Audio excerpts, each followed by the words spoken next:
Di Chiang Mai ni nak pergi tengok Long Neck Village. Orang yang pakai gelang besi. Lawak. Apa dah? Lawak ada tahu nak? Lawak ada dekat komen.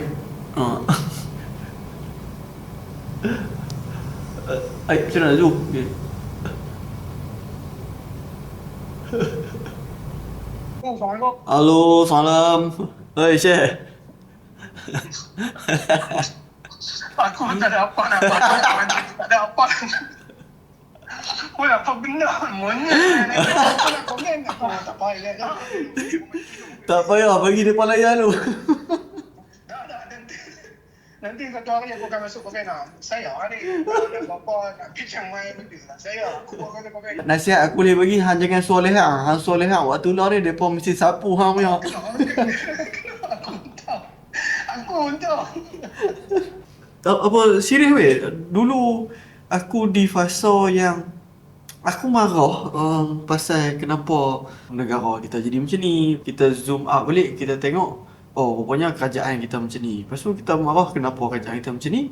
Dan aku terjumpa orang bagi tahu kata kerajaan dan lantikan orang di atas tu adalah cerminan masyarakat.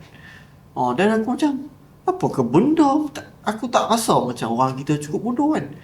Dan benda tu mengingatkan aku selepas tu, bertahun-tahun lepas pada tu, bila aku start buat konten, aku buat untuk klien, kita boleh tengok sentimen di komen tu macam mana.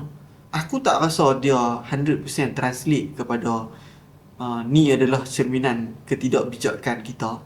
Tapi kita boleh tengok sedikit at glimpse. Orang kata apa kalau tak sepertiga pun 1% lah macam mana masyarakat kita ni.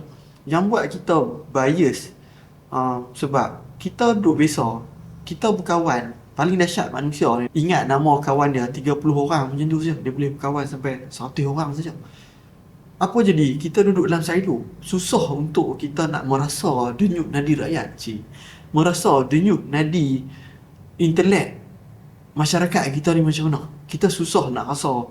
Lagi-lagi pula kalau kita ni orang pandai lah katanya.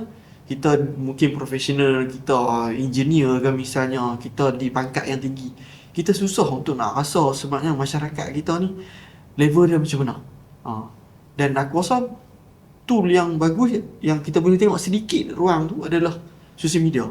Bila benda-benda yang viral, kita boleh tengok sentimen di komen tu macam mana.